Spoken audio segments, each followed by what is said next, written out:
Hello friends. मेरा नाम doctor ब्रह्मप्रीत Singh है।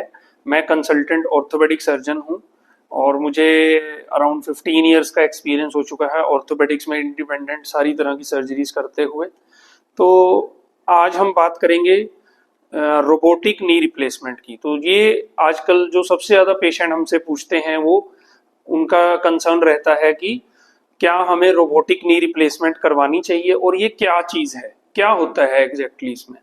तो फ्रेंड्स, मैं आपको आज बताना चाहूँगा कि जो रोबोटिक नी रिप्लेसमेंट है, बेसिकली रोबोट्स जो होते हैं वो दो तरह से होते हैं। एक जो रोबोट होता है वो कैलकुलेशन भी वो करता है और सर्जरी भी वो करता है। तो दूसरा रोबोट होता है वो सर्जन को कैलकुलेशन करके देता है कि कहाँ से जो हमारी बोन कहाँ से काटनी है, किस एंगल पे काटनी है, किस तरीके से काटनी है। और जो सर्जरी करने वाला होता है वो सर्जन होता है, वो पर्सन जो डॉक्टर होता है वही सर्जरी करता है। रोबोट सिर्फ कैलकुलेशन करके देता है। तो ये जो नी रिप्लेसमेंट है, इसमें ये जो सेकंड टाइप का रोबोट है वही यूज किया जाता है। तो जो रोबोटिक नी रिप्लेसमेंट है उसके कुछ फायदे भी हैं, कुछ एडवांटेजेस भी हैं और कुछ नुकसान भी हैं, कुछ डिसएडवांटेजेस भी हैं। तो पहले हम बात कर लेते हैं कि नी रिप्लेसमेंट के बेनिफिट्स क्या क्या हैं। तो देखिए, जैसे इसमें मैंने आपको बताया कि कैलकुलेशन जो है वो कंप्यूटर करता है, तो सर्जन को वो वाला पार्ट, कैलकुलेशन वाला पार्ट वो नहीं करना पड़ता, उसकी सर्जन की हेल्प कंप्यूटर करता है कैलकुलेट करने के लिए। दूसरा फायदा क्या है रोबोटिक नी रिप्लेसमेंट का, कि अगर किसी की नी रिप्लेसमेंट होनी है और उसकी टांग में जो टेढ़ापन है वो बहुत ज्यादा है, घुटने से ऊपर या घुटने से नीचे, तो उसमें कंप्यूटर हमें अच्छी कैलकुलेशन करके देता है। तो उस केस में रोबोटिक नी रिप्लेसमेंट का बेनिफिट है। तो ऐसा नहीं है कि ये टेक्नोलॉजी है, ये लेटेस्ट चीज है तो इसके सिर्फ फायदे ही फायदे हैं, इसके नुकसान भी हैं। तो नुकसान क्या क्या है रोबोटिक नी रिप्लेसमेंट के। तो सबसे पहली चीज है कॉस्ट। तो अगर आप अपना नी रिप्लेसमेंट रोबोटिक करवाते हैं तो कम से कम 1.5 से 2 लाख रुपए आपका एक्सपेंस और खर्चा ज्यादा आएगा।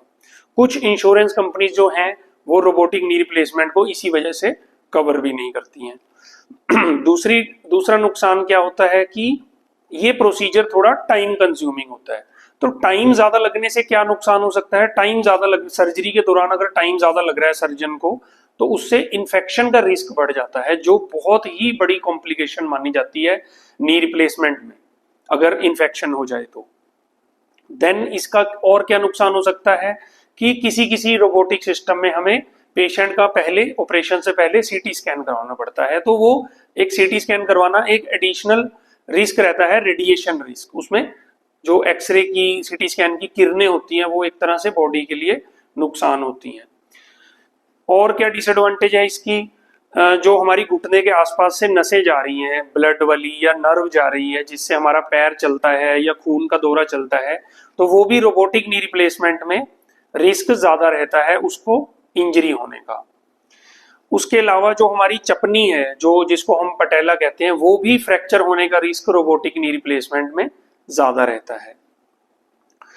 और जो सबसे बड़ा नुकसान या सबसे बड़ी डिसएडवांटेज है रोबोटिक नी रिप्लेसमेंट की, वो ये है कि इसको करने के लिए हमें हड्डी के अंदर ऊपर और नीचे कुछ लोहे की पिनें लगानी पड़ती हैं, मेटल की पिन लगानी पड़ती हैं। तो वो पिन लगाने से एक तरह से हड्डी में छेद हो जाता है।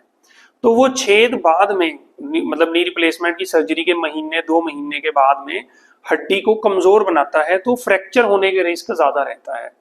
तो तो रोबोटिक नी रिप्लेसमेंट में ऑपरेशन के बाद आपकी हड्डी फ्रैक्चर हो सकती है। तो ये सारे जो हैं इसके डिसएडवांटेजेस हैं। तो फ्रेंड्स, मैं आपको यही एडवाइस दूंगा कि आप आंखें बंद करके सिर्फ टेक्नोलॉजी के हिसाब से अपना डिसीजन ना लें, अपने ऑर्थोपेडिक सर्जन से सारी चीजें डिस्कस करें, फिर अपना फाइनल डिसीजन बनाएं कि आपको रोबोटिक नी रिप्लेसमेंट करवानी है या सिंपल नी रिप्लेसमेंट करवानी है। तो आज की वीडियो ये सारे पॉइंट्स को क्लियर करने के लिए थी। बाकी अगर आपकी और कोई भी क्वेरी है नी रिप्लेसमेंट से रिलेटेड या रोबोटिक नी रिप्लेसमेंट से लेके रिलेटेड, तो आप नीचे लिखे हुए नंबर के ऊपर व्हाट्सएप करके अपनी कंफ्यूजन को, अपने डाउट्स को क्लियर कर सकते हैं। Thank you very much and all the best.